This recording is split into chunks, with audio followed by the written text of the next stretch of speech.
So, Venerable Sariputta pointed out to the monks the mental states that are to be abandoned. And also he said, there is the middle way that gives vision and so on.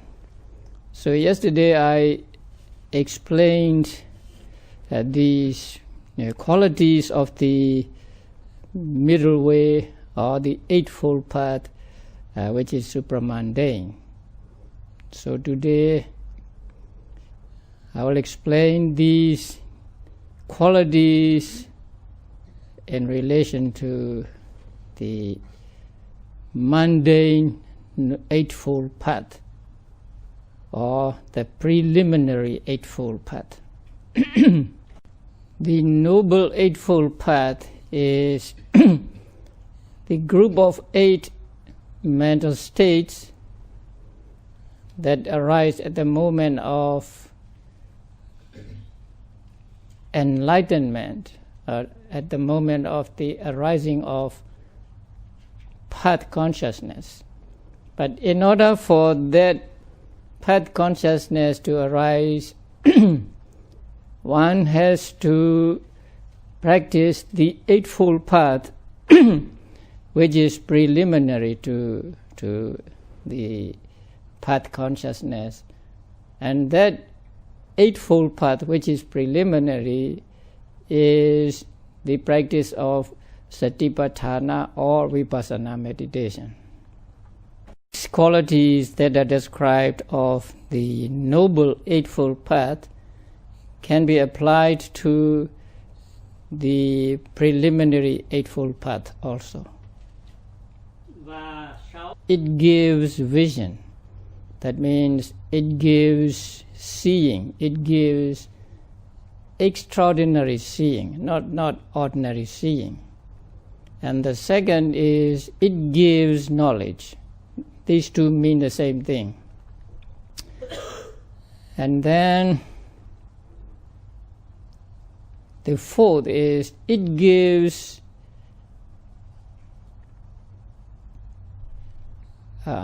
direct knowledge. Again, it means the same thing. And also it leads to the penetrating knowledge. Now these 4 qualities mean just the same thing. That is, it gives understanding, it gives knowledge. It gives knowledge which can be gained only through the practice of vipassana. Yogi practices vipassana meditation when he tries to be mindful of the objects, or when he make notes of the object.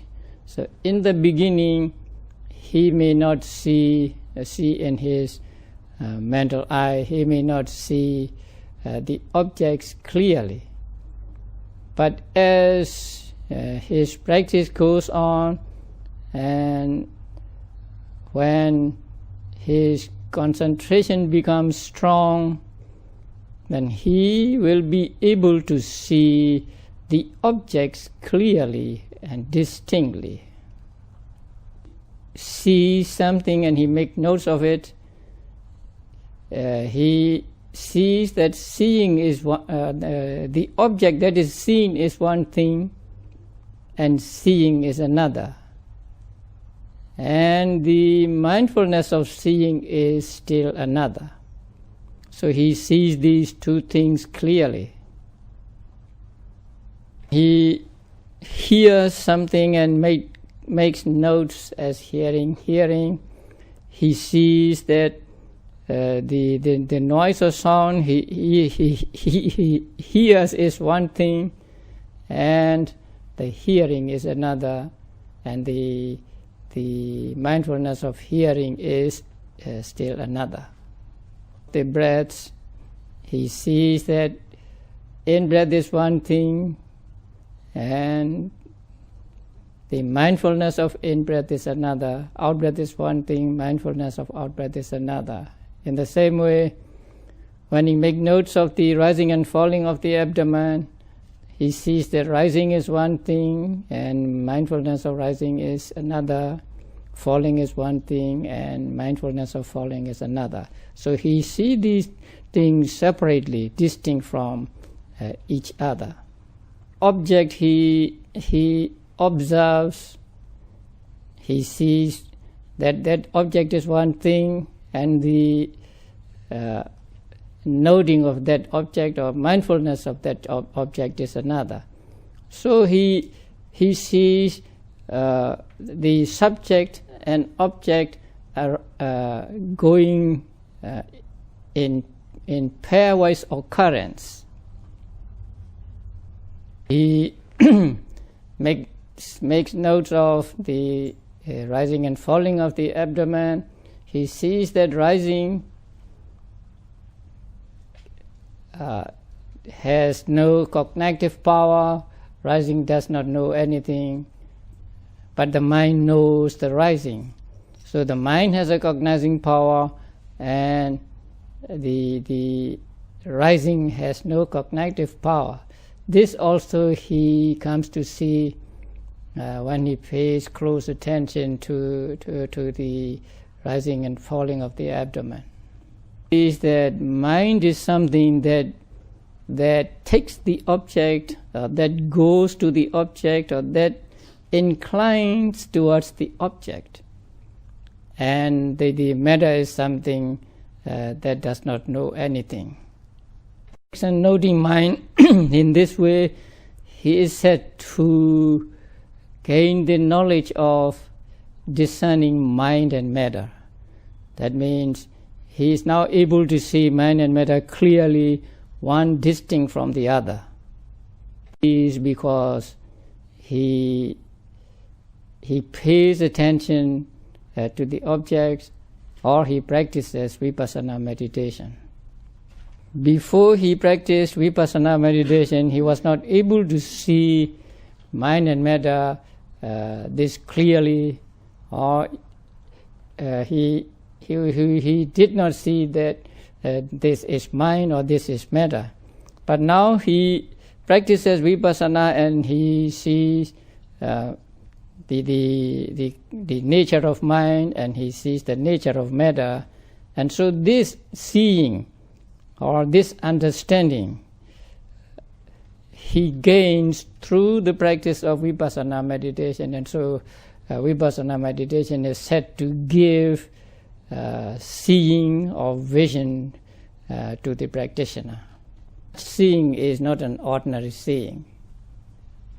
Only those who practice meditation can see mind and matter this much clearly. So this is an extraordinary knowledge a yogi gains through practice of vipassana meditation. Stop there.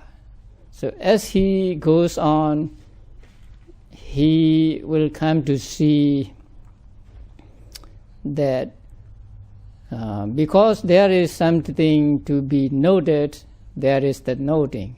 Because there is a breath, there is the mindfulness of breath. Because there is the rising and falling, there is the noting of or mindfulness of rising and falling. He also knows that because there is the intention, say, to stretch, there is stretching. Because there is intention to bend, there is bending, and so on. Comes to see the conditionality of things. He sees that everything arises dependent upon some conditions, and nothing arises without conditions.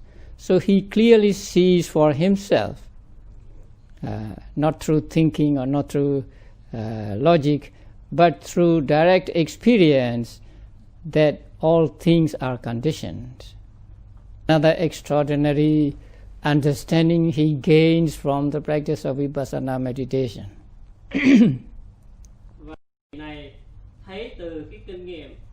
He sees mind and matter clearly. He also sees that there are just these two things, mind and matter, going on at every moment, and there is nothing apart from mind and matter. There is no permanent entity or no other administering the seeing and so on. So when he sees that there are just mind and matter going on and on and on, and he is able to discard the wrong notion that there is a permanent entity or there is an other, say, controlling or administering his seeing and so on. And when he sees the conditionality of things, or when he sees that there are just cause and effect going on and on, he is able to discard doubts about whether there is a person or not. He is able to discard the doubts about whether there was a person in the past or whether there will be a person in the future. Because now he sees that there is no person, just mind and matter, just cause and effect going on. And so he had no doubt about there being no person or no individual, just the mind and matter are just cause and effect, arising and disappearing, arising and disappearing. He goes along, he will also see the objects arising and disappearing. Whatever object he puts his mind on, that object, he knows that that object arises and then it disappears. So when he sees objects arising and disappearing, he is convinced of the one common characteristic of all conditioned phenomena, that is impermanence. So when he sees objects as coming and going, arising and disappearing, he knows that these objects are impermanent. He also sees the dukkha nature of things. Now here dukkha nature means being oppressed by arising and disappearing. Not painfulness or not suffering, but being oppressed by, being bombarded by arising and disappearing. That is what we should understand as suffering. And when he sees objects as impermanent and suffering, he also sees that they just arise and disappear. He has no control over them. He cannot make the impermanent permanent.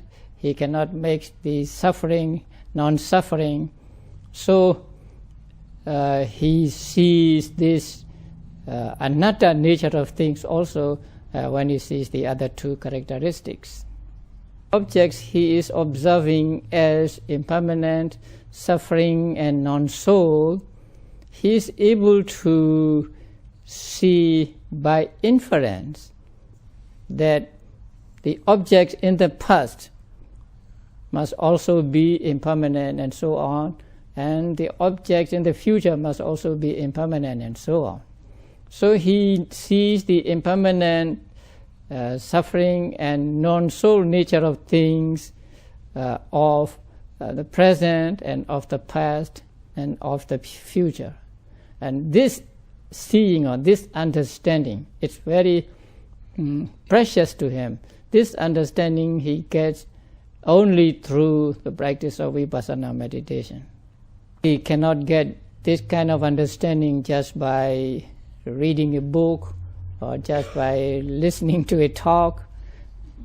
He gets this extraordinary knowledge of mind and matter only through the practice. the practice of Eightfold Path or practice of Vipassana meditation. So said that it leads to the cessation of mental defilements. The practice of Vipassana leads to the cessation of mental defilements. Now, the other day I told you about latency of mental defilements in objects.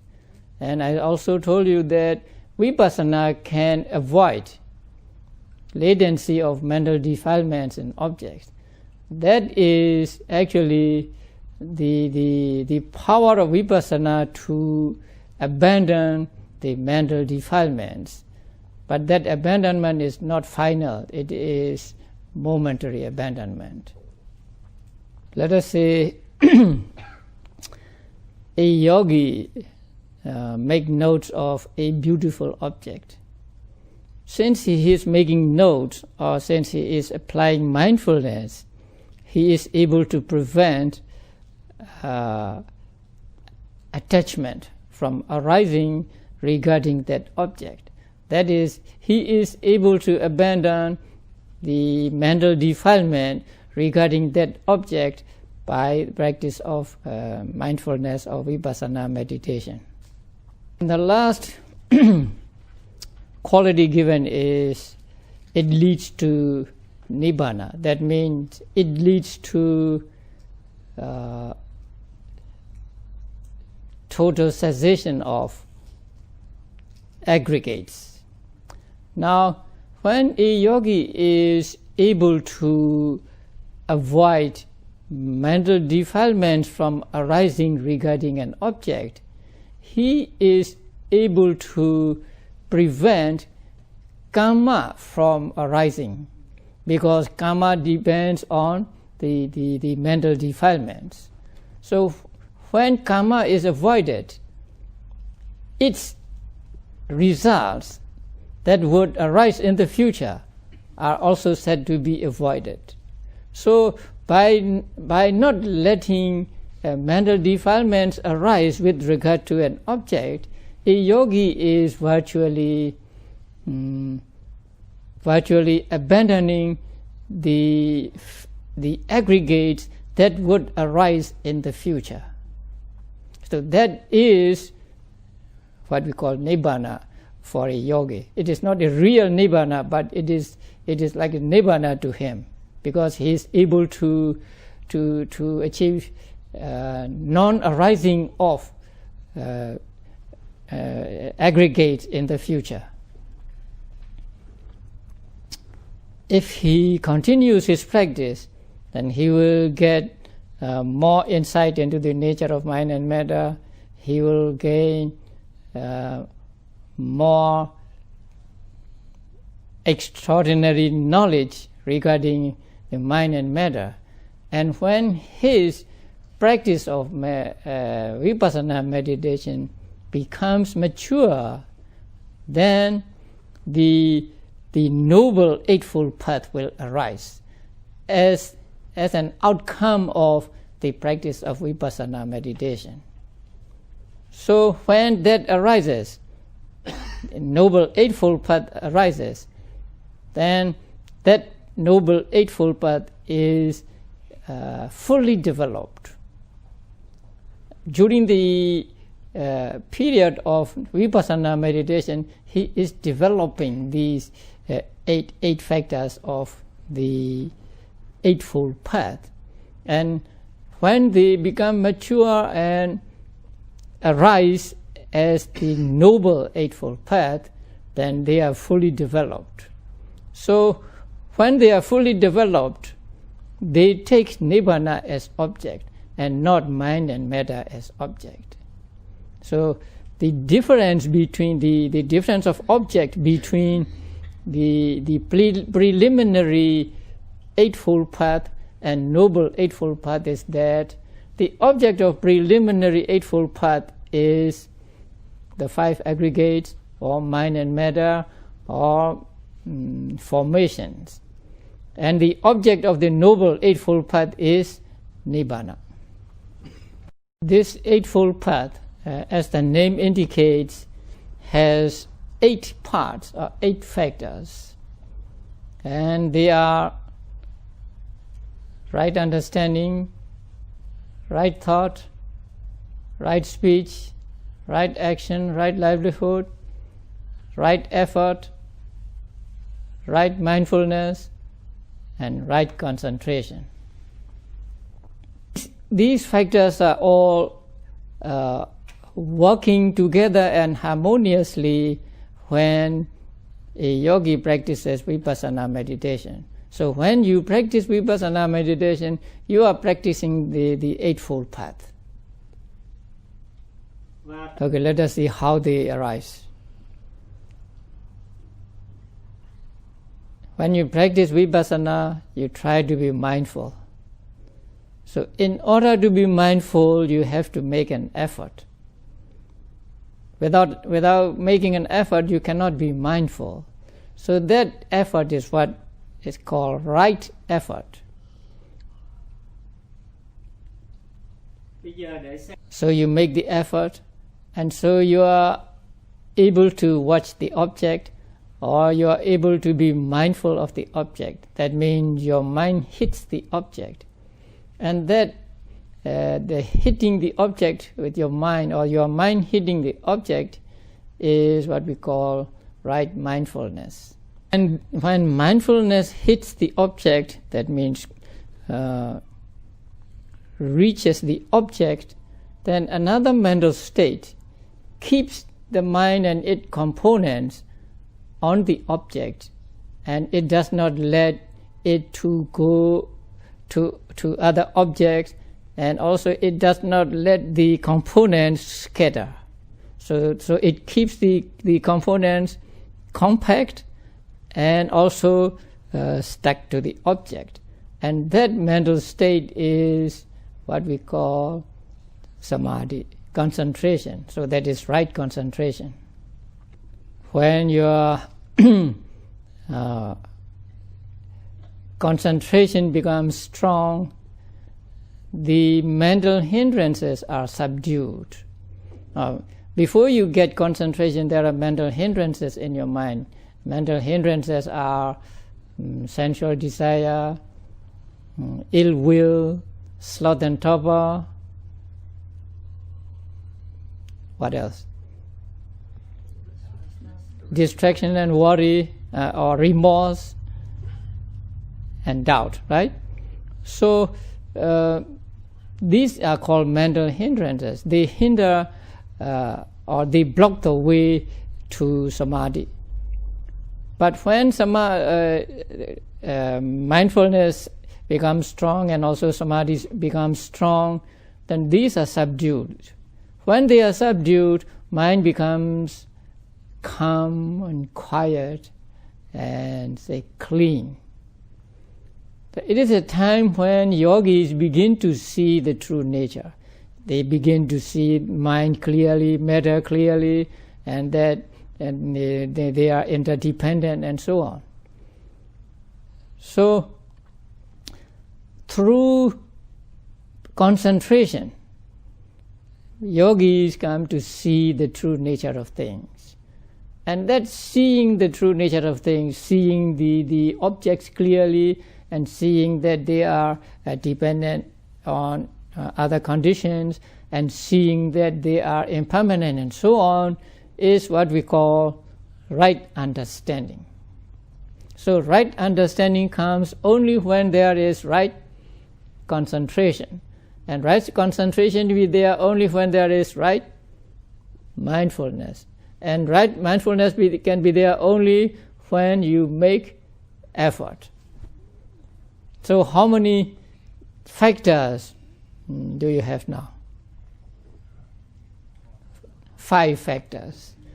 These 5 factors are actively working at every moment of your meditation. And these 5 are called worker factors. 4. There is one more. Okay. There is another mental state. that has the function of taking the mind to the object. It's very delicate. The mental states are arising together, and each doing its own function separately. So mindfulness is hitting the object, and concentration keeps the mind on the object, and the understanding sees the true nature of things, and the understanding to see the true nature of things, mind must be on the object, mind must reach the object. And this mental state has the function of taking the mind to the object. If it does not take the mind to the object, then mind cannot be on the object, and so there can be no understanding.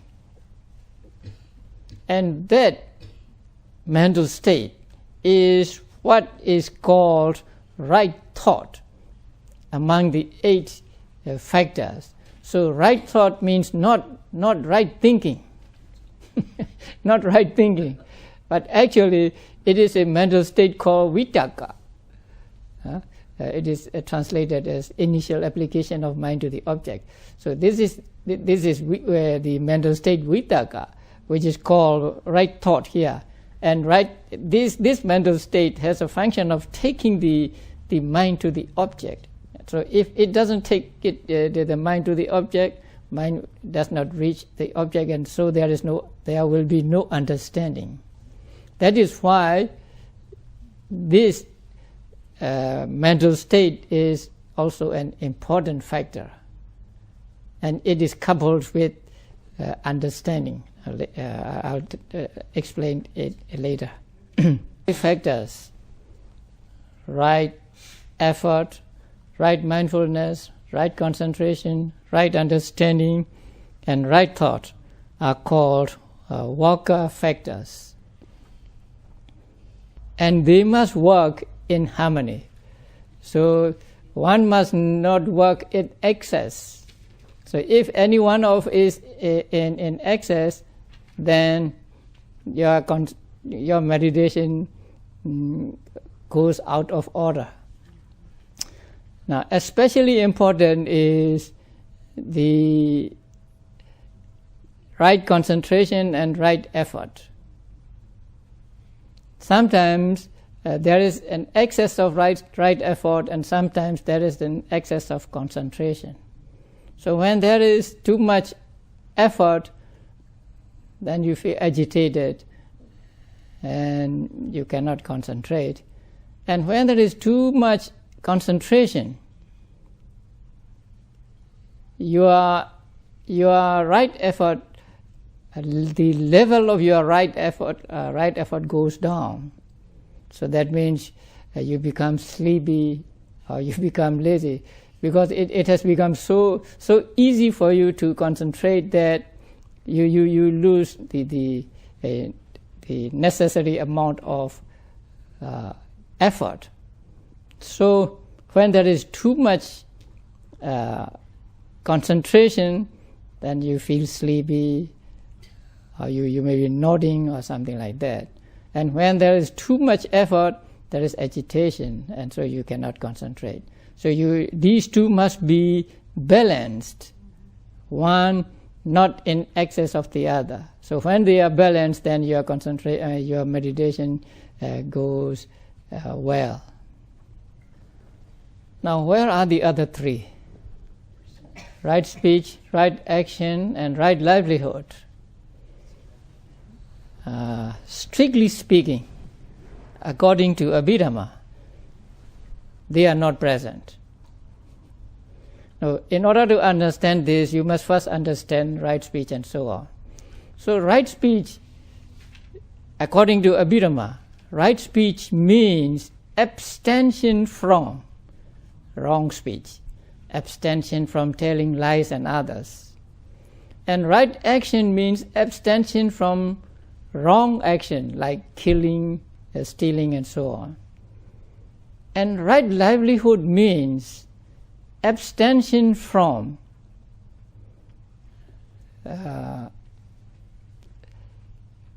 wrongdoings by body or by speech, which are your livelihood.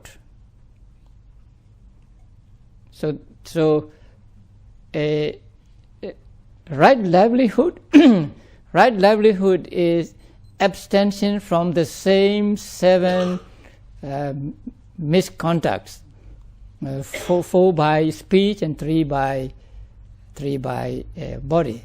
So the right livelihood is abstention from the same 7 misconducts. But the difference is, if that misconduct is not your livelihood, then it is either right speech or right action. But if that one of that misconduct is your livelihood, then abstention from that misconduct is called right livelihood. For example, you are a fisherman, then you abstain from killing fish. So when you abstain from killing fish, you practice right livelihood. But another person who is not a fisherman, maybe he goes fishing once in a while, and then he refrains from killing fish. So when he refrains from killing fish, he is practicing right action, not right livelihood. So that is the difference. If there is something you refrain from is your livelihood, and that is right livelihood. If it is not your livelihood, but you abstain from it, then it is either right speech or right action.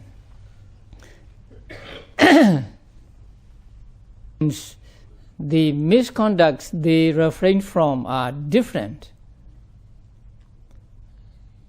These 3 cannot arise at the same time. They arise one at a time, and they arise only when you refrain from bodily misconduct or verbal misconduct or from your livelihood. If you are not refraining from these misconducts, they do not arise in your mind.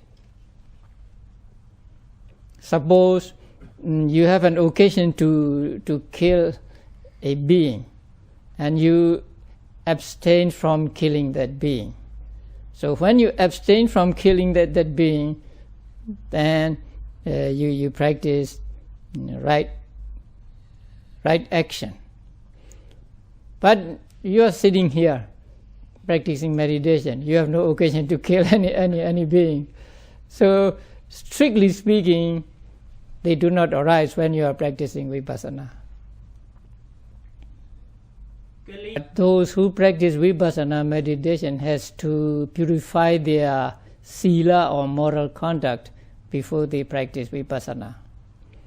That is why I have you take precepts every day.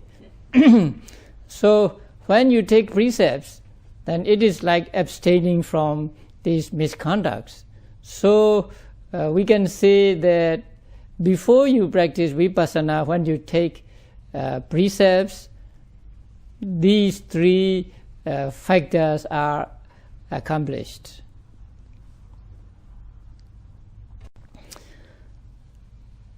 So actually you are practicing only 5 factors. So 3 are already accomplished, so we can say that you practice 8 factors. Now these 8 factors are grouped into 3 groups, right? Sila, group of moral conduct, group of concentration, and group of wisdom. So the 3 just mentioned belong to what group? Sila group, right? Abstain, right action, right speech, right action, right livelihood. And which factors belong to concentration group. Right concentration, right mindfulness, and right effort. Right mindfulness is mindfulness and not concentration, and right effort is effort and it's not concentration, but they help, they support concentration, because without them concentration cannot arise. Since they are supporters of concentration, they are grouped in the concentration group. So these three belong to, or these three are grouped as concentration group. Belong to wisdom group, right understanding and right thought. So right thought is not wisdom, not understanding, but it helps right understanding to arise, and so it is grouped together with understanding. So there are three groups, although there are 8 factors, and they are grouped into three: a group of sila, samadhi, and panya, to attack the 3 levels of mental defilements. Now you know the 3 levels of mental defilements. What is the uppermost level? You do something, right? Transgression level, and then lower level, arising level, and latent level, the deepest level. So in order to attack the transgression level, the 3 factors of sila are given. So by practicing sila, by taking precepts and keeping them, you can avoid transgressing. And in order to deal with the second level, the arising level, the concentration factors are given. So when you are mindful, when you make effort, and when you are mindful, and when your mind is concentrated, then mental defilements don't arise. So they can deal with the arising of, or they can prevent the arising of mental defilements. But they can prevent just the arising of mental defilements for some time, not permanent. When there are conditions, the mental defilements will arise again. So in order to destroy the mental defilements once and for all, the group of wisdom, 2 factors are given. So these 2 factors are to deal with the deepest level of mental defilement, that is latent level. So only the wisdom, or only right understanding that arises at the moment of path consciousness can eradicate that deepest level, the latent level of mental defilements. So vipassana cannot do that. Vipassana can deal with them just momentarily. So vipassana is called momentary abandoning. Said in the Dhammapada that this eightfold path is the only way, and there is no other way for the purification of visions. That means for the purification of knowledge. That means for enlightenment. So in the Mahasatipatthanasutta, Buddha said this is the only way. But in Dhammapada, Buddha said this is the only way and there is no other. So Buddha is very emphatic in the Dhammapada. So, and also Buddha declared to the ascetic Subhadda, who came to him when he was on his deathbed, just a few hours away from death. So Buddha declared to that ascetic that the Eightfold Path is found in his teachings only. They are not found in the teachings of other religious teachers. And that is why there can be those who have eradicated mental defilements in the dispensation of Buddha only. Honorable Sariputta encouraged the monks to practice 3 kinds of seclusion following the example of the Buddha, and also to abandon the unwholesome mental states. And for the abandonment of those unwholesome mental states, he said there is this middle way, or the Eightfold Path. And he pointed out the mental states that are to be abandoned. And how many have we met?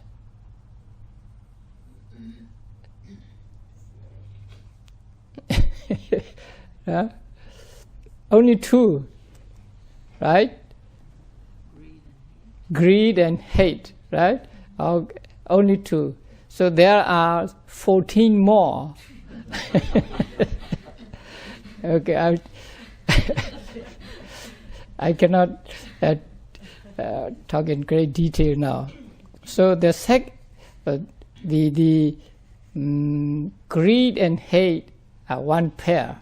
So, but Venerable Sariputta said, greed is evil, hate is evil, and there is this way to abandon them, and this is the Noble Eightfold Path. And then he said, anger is evil and grudge is evil. So anger and grudge.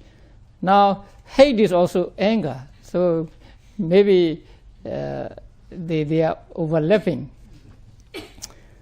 So getting angry with any person, then we can take anger, and then the other one is grudge. That means binding another person with anger or something like that. So that is grudge.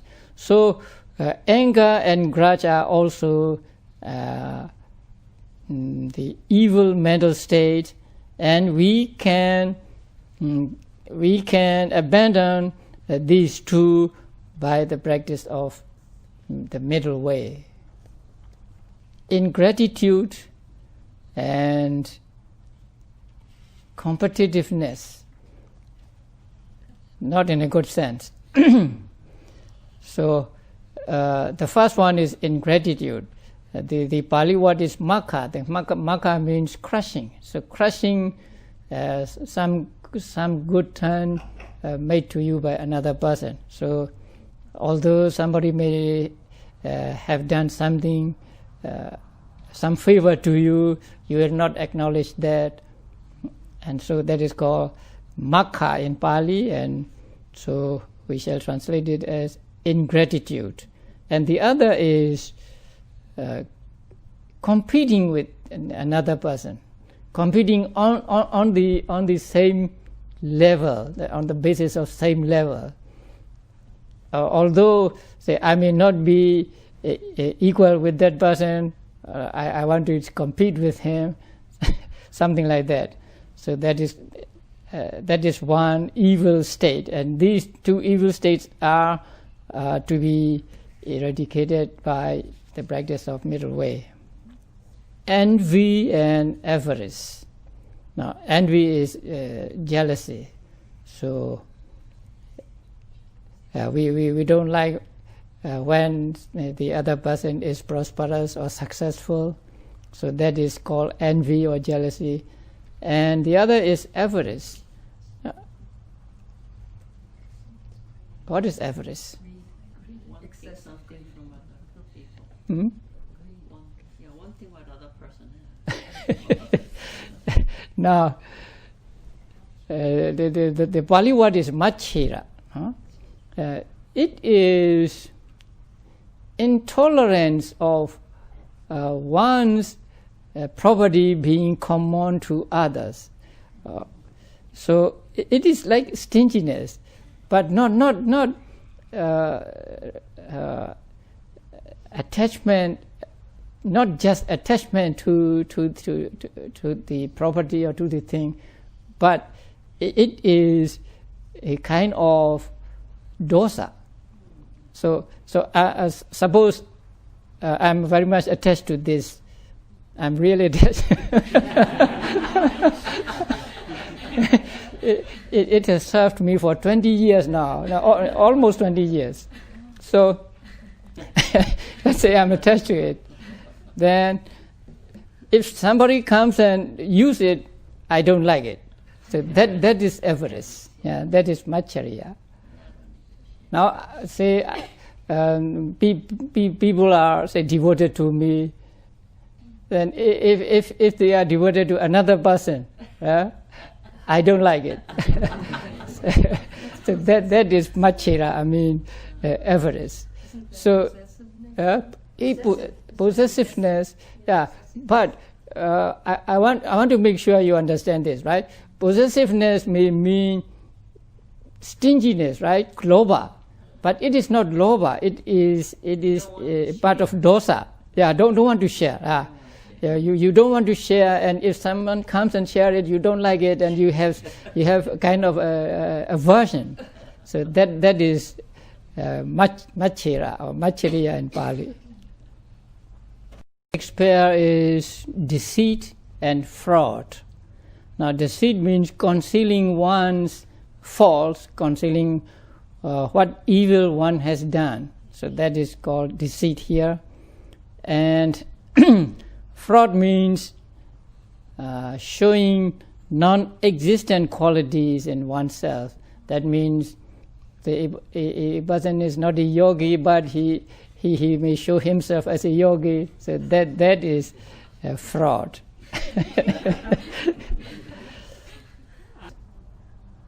Pretense, something like that, huh? Okay.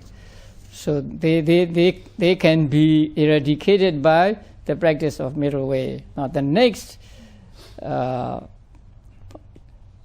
is obstinacy, and it's translated as presumption. But that is also very difficult. Now obstinacy is understandable, right? The stubbornness. What to call? Being hard.